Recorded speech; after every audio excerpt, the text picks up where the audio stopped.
Welcome back to another episode of FPOG, Financial Planning for Oil and Gas Professionals. This week on the podcast, we're talking about the Secure Act 2.0. While we were off celebrating the holidays and time with family as we bring in the new year, the government was passing a pretty meaty piece of legislation. In this episode, we're going to talk about the major changes and provisions and how they might impact oil and gas retirees. We're also going to talk about some potential planning opportunities related to that. And then we're also going to talk about, okay, who are the big winners and losers of this bill? So, Justin, where do you want to start? I think we should start with Secure Act 1, which was, Jared, 3 years ago or so?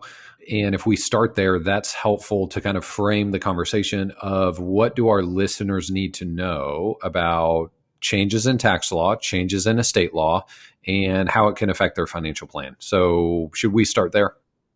Yep. You want to just give a brief overview of that and kind of set the context of why, how is that connected to the legislation we're talking about today? Awesome. Okay. Secure Act 1.0. So a few years ago, this was passed and enacted into law, and it was probably the most sweeping change to retirement plan laws or laws that retain to retirement plans in at least a decade. So here's the big things you need to know from the first Secure Act.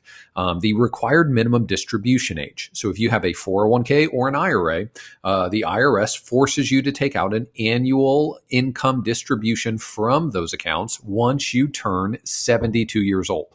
So the first big change in Secure Act 1.0 was that used to be 70. Now you can wait until you're 72 until you're forced to take out a taxable distribution. Why does that matter? Why do required minimum distributions, why should they mean anything to you?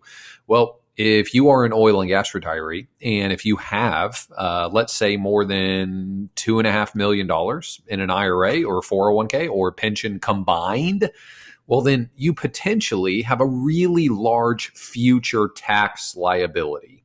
And so the age at which required minimum distributions begin matters a lot because that's going to determine how much is your income going to be starting at 70 or 72 every year for the rest of your life. So that matters a lot. And there was another change to RMD age and procedure in the newest Secure Act bill last week, but even bigger than that. So I'm just going to focus on the single most important thing of Secure Act 1.0, and that was the removal of the stretch inherited IRA. Let me speak in plain English.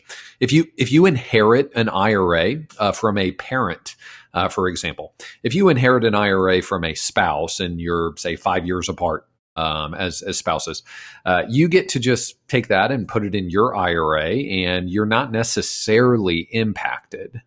But if you inherit an IRA from your parents, so let's say your mom or dad is 97 years old and they pass away and they have $3 million in an IRA and it all goes to you, you do not get to keep that in an IRA. You either have to remove all of that $3 million from their IRA and get taxed on all of it, or you can open what's called an inherited IRA. And it has to be done properly. The naming and titling on that inherited IRA has to be done in a specific way. The transition from your parents' original IRA to your inherited IRA that has hopefully been titled properly, that transition has to be done properly. And if you follow those rules, you're allowed to hold that money in an inherited IRA. So 5 years ago, you were allowed to take lifetime distributions on that $3 million inherited IRA in our example. That saves you an enormous amount in taxes. Typically, the people that inherit IRAs from their parents are already 40, 50, 60 years old, and they're in prime earning years. So they have their own income. So let's pretend that you're 50 years old and you inherit an IRA from a parent. You likely are making a lot more money than you did when you were 25. So you have your income that already puts you into a high tax bracket. And then you have to take income from this retirement account, and that income has to be taxed. So Secure Act 1, massive change. This is a very big deal. You now are not allowed to stretch out those small distributions over your lifetime, which could be 50 years. So you could be taking a tiny portion every year. You now have to take out the entire IRA you inherit within 10 years.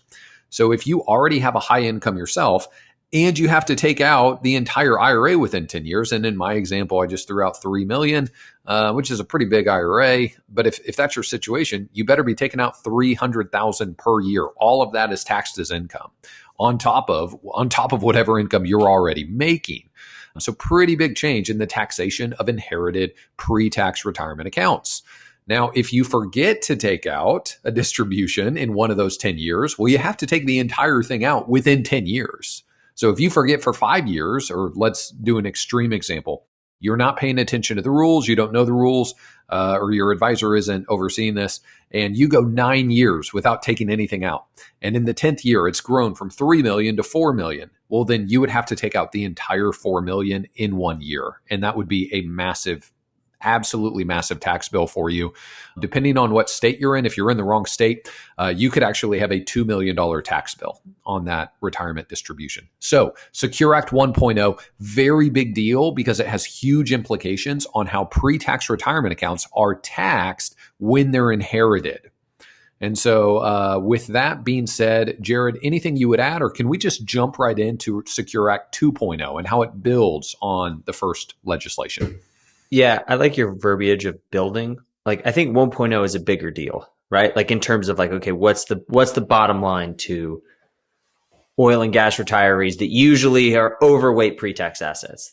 I don't think 1.0 is going to be as big of a deal, but there's just a lot more little things versus this one big thing, which is the death of the stretch IRA for non-spouse, non-designated beneficiaries. So can I say something just right on the front end that essentially spills all the beans of what we're going to talk about? yeah, If you have substantial assets, and I would even say, I mean, Jared, I think if you have more than $2 million, or if your parents do, and you're going to inherit that, I think with Secure Act 1.0 and what we're building on with the most recent legislation last week, I think it just means that you better know all of these tax laws, or your advisor better know them for you.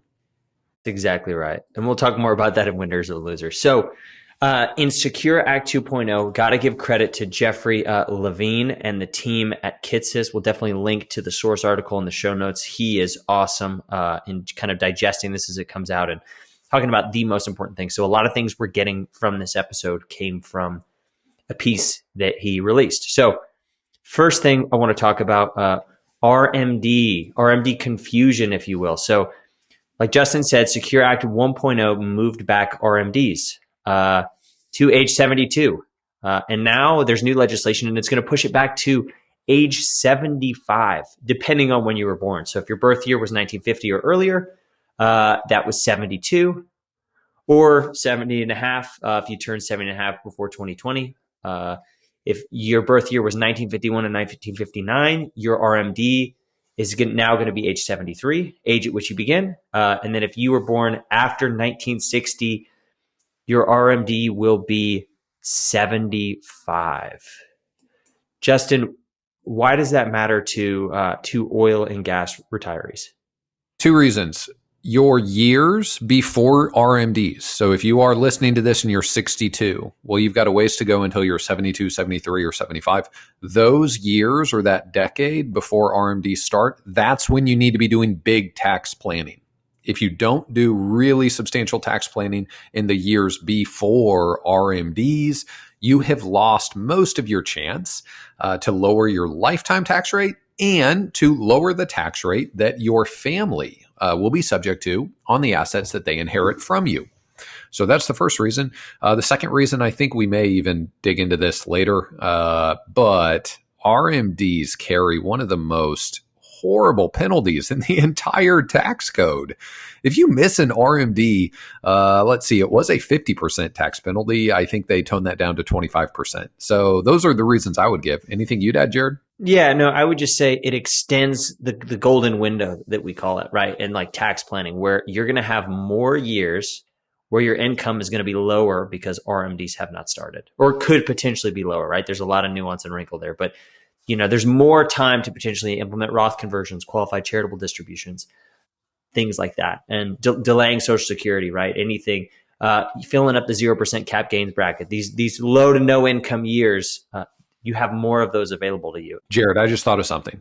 So another tax planning opportunity that never makes sense for our demographic, because for most of the people we serve, it's capital gains optimization. So taking advantage of a 0% capital gains bracket, or it's Roth conversions.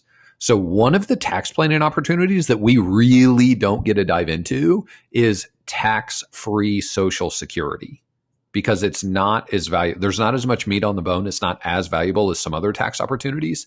If RMD age is pushed back that far, it is possible that you could wait on Social Security until 70, get the highest amount of Social Security possible, and you could have 3, 4, 5 years of that Social Security income being tax free, theoretically. So I'm not even going to dive into the weeds on that because there's a lot that goes into it, but technically it's possible. Yeah, that's right. And two, right, that's another thing where the window is finite, because the moment RMDs kick in, you're likely, going to have taxable social security, especially if you're pre-tax. Back to 85% of Social Security taxable, 100%. But it's all trade-offs, right? So I think that's the big one of the big things, right? RMDs, and I would call this RMD confusion, right? Because now there's more start dates, and when your RMD happens, it's not 70 and a half for everybody. There's 4 potential start dates depending on your birth year.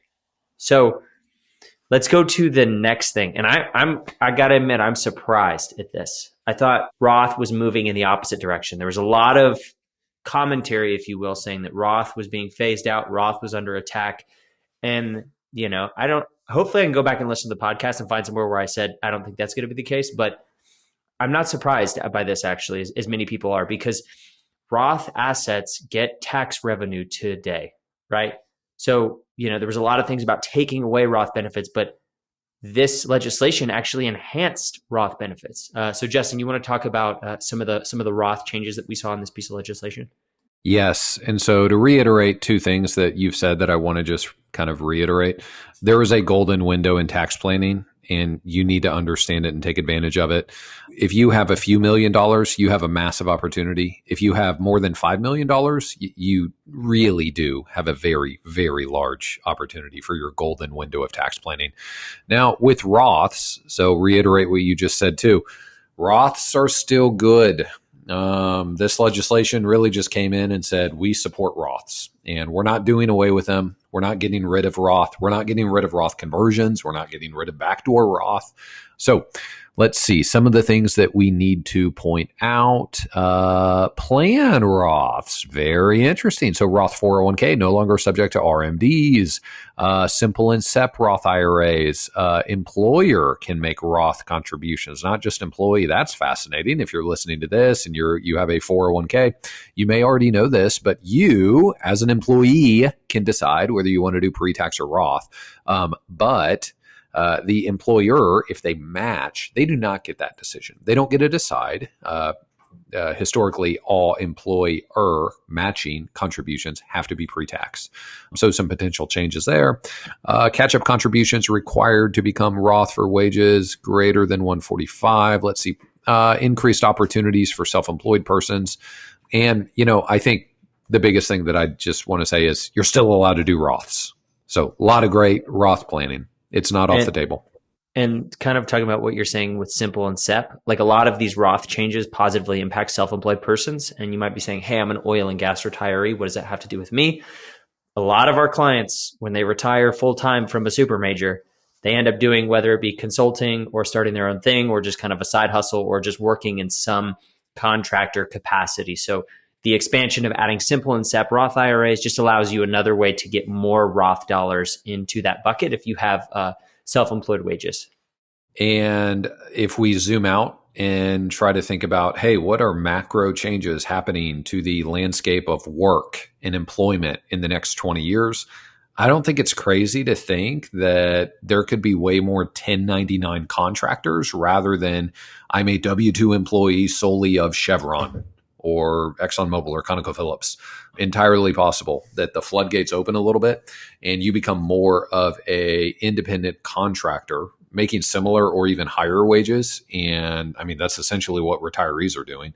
And you then have a lot of different Roth retirement plan options that are on the table. So interesting stuff.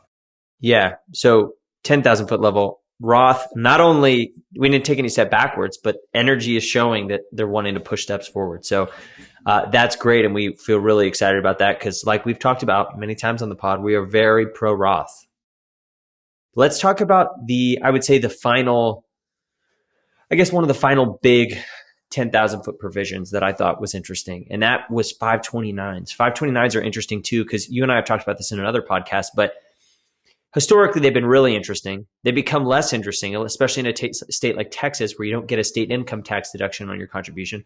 And the nature of higher education is it's undergoing massive disruption. So there's a lot of questions. Okay, how good are 529s if there's no if there's a decent probability that my kid doesn't go to school or goes to a trade school or just goes directly to the workforce. And so the changes that have been made to 529s recently have kind of made them put them back on the radar. One of them happened, I can't remember, it was before Tax Cuts and Jobs Act, but it was a piece of legislation that allowed 529 contributions to go to private education, right? So now you don't necessarily need to use it for four-year university. You could use it for private K through 12. And that expanded it and made it more interesting. And then some of the legislation that we'll talk about here also kind of makes it more interesting. So one of the big call outs here is, this got a lot of headlines, but basically you can move funds to a Roth IRA from a 529. And so that's really exciting. It's not, I wouldn't fund it because of this. It's kind of a grabbing headline. We'll talk about like the implications of, how it actually works. So couple of call outs. So you can only do up to $35,000 cumulatively is the maximum dollar amount, which is, potentially less than 1 year at a college, depending on the college you're going to. The annual limit of how much you can contribute, how much can you move from a 529 to a Roth IRA. There's an annual limit there. So you can't just do all 36,000 in 1 year. You could do the annual limit, which is 6,000 or 7,000 on an annual basis till you hit that 35K max. So I will say there's a lot of confusion and questions surrounding changing beneficiaries. So is this, people are hypothesizing that this is one and done thing. You can only do it for one beneficiary, the 529 one time. So if you're the beneficiary of of a 529 and then the beneficiary's changed, you don't get another window to do another 36K Roth, basically conversion from a 529. It appears to be a one time, but we'll need additional clarification there. But at the 10,000 foot level, I get excited for our clients who are, have younger kids and they're less certain on fully funding 529 or even what their college funding strategy is going to be. It's another escape valve to get things out of the account and potentially kickstart a beneficiary's tax-free growth. So, we're a little bit leery of overfunding a 529 and usually don't recommend fully funding it because there's just so much uncertainty and confusion, especially the younger your kids are. But having this provision gives us a little more confidence and a little more future optionality, if you will, with this plan.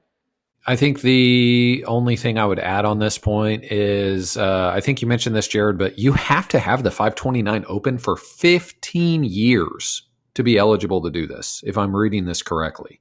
So it's got to be open for a long, long time. So, it's exciting that you could maybe move 529 excess funds into a Roth IRA, but you do need to understand that, boy, there's massive limitations on doing this at all. No contributions made in the last 5 years are eligible, if I'm seeing this right.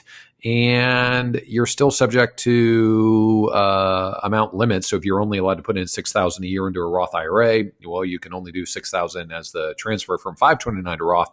And here's the other thing that I'm not even sure on.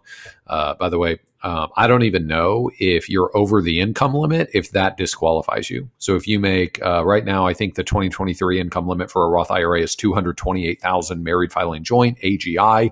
So if you make $245,000, does that disqualify you from moving 529 funds into a Roth IRA? I will say this, it is another vote of confidence that 529s are going to have lots of flexibility.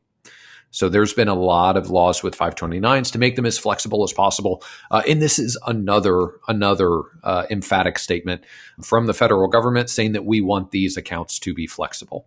So that helps, but there are many, many limitations on getting 529 funds into a Roth.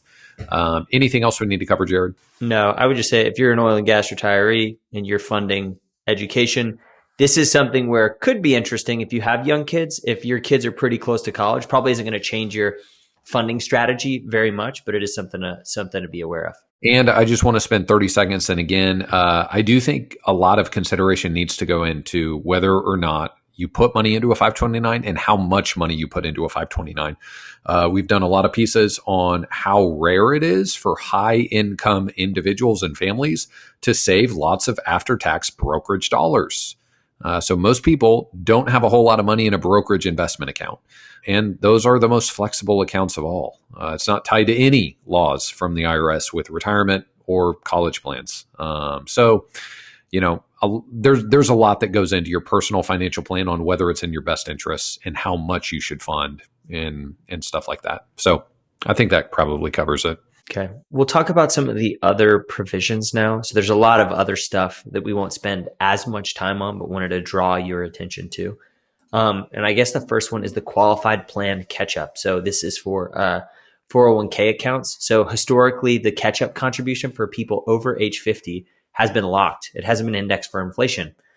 That's changing. It is getting indexed for inflation, which is a nice uptick. And the other thing I would call out is there's a special increase for those over age 60, from age 60 to 63. You have an additional like a special catch-up. So it's the greater of 10,000 or 150% of the regular catch-up. So if the catch-up inflation adjusted goes to 10%, then you could contribute 15. So that's an exciting development and another opportunity for those who are, working longer to continue to sock away more aggressively.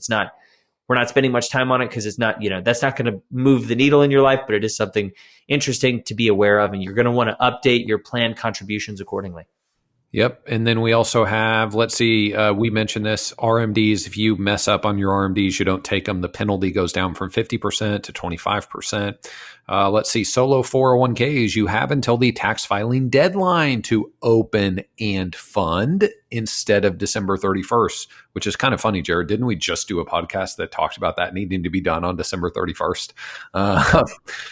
weeks ago? And so now that has, changed. And gosh, that sure leads into our winners and losers point. But let's see, we also have some 401k exceptions for victims of domestic abuse, terminal illness, disaster distributions. So some more exceptions on accessing money there. And Justin, I'll call out for disaster distributions, that historically was a one-time thing. A lot of people and a lot of podcast listeners will know about the provision for Hurricane Harvey. So being able to take from your 401k penalty free for that was temporary. So essentially what it's doing is it's creating more, making that permanent and creating more opportunities for kind of redefining what are some instances where you can take from a qualified plan. And of course, just because there's more provisions for that doesn't mean it's necessarily in your best interest. But you'll want to meet with a trusted professional to do that. So let's get to my favorite part, which is the winners and losers. So, Justin, who would you say are the winners and losers of this new piece of legislation? I think you kind of hit the nail on the head that self-employed people are going to have more options with retirement plans. That helps. Maybe a little bit of winners on the 529 side to have more flexibility. And something you hit on early, Jared, a lot of oil and gas retirees will retire and then start a consulting business and essentially have an encore career. So a lot of options if you do that now. And then losers, I want to reiterate something I said early on. If you have, $2-3 million in assets, there's a lot of things you can do to lower your lifetime tax rate. But if you have more than 5 million in assets, there is just an abundance of things. There's so many things. And your difference in lifetime tax rates between planning really well, getting into the weeds of your tax return, your estate plan, all of your balance sheet, and all of your different accounts, getting into the weeds, doing excellent planning. If you have more than $5 million compared to not doing really detailed, excellent planning, that can easily be a 7-figure difference in lifetime taxes. And so the losers are going to be, folks that do not dive into the weeds of the tax code or people who do not have a trusted professional understanding the ins and outs of all of the moving parts with retirement plan legislation, different areas of our tax code, and how to appropriately manage your personal plan in light of those things. Yeah, Justin, I would say we are both those are all spot on. I would say we are both winners and losers in this scenario. We are winners in the sense that, right, this creates complexity, which is good for our business, right? Just full transparency. It helps, when things are complex and the mistakes and consequences are high, it's a great opportunity to hire and delegate. So we're a winner because it creates more opportunities. But we're also a loser because it's an administrative nightmare, right? Like you and I were talking before the podcast started it used to be a lot simpler. RMD age used to be 70 and a half. You could push RMDs back to age 70. So the golden window was just kind of, when you retired to 70 and a half. Now you have Medicare and IRMA to think about. Now you have a floating beginning date of retire RMDs. You have QCDs that start at a different time. You have Social Security that starts at a different time, depending on when you take it. So the year to year, and all of these things are interconnected, and there's trade-offs that need to be made. So we're winners in the sense that there's a lot of opportunities, a lot of ways to optimize, but man, it's also going to be a lot of work. I'm really transparent about that. I joke with clients that sometimes it feels as if lobbyists in Washington, D.C. are just making things, and Congress and Senate are making things incredibly complex just so you have to hire CFPs and CPAs. And yeah, I joke about that, but it is truly unbelievable just how different tax legislation and retirement plan laws have changed in the past 15, 20 years. Jared, you touched on this, but oh my goodness, if there is a married couple retiring and they're different ages. So IRMA, gotta consider your Medicare premiums based on your modified adjusted gross income starting at age 63. And then spouse number 2 will also need to consider that when they turn 63. And then how do you measure that with the golden window that has now moved from 70 all the way to 73, 74, 75. But then that's also the time of life that you typically inherit retirement accounts from your parents.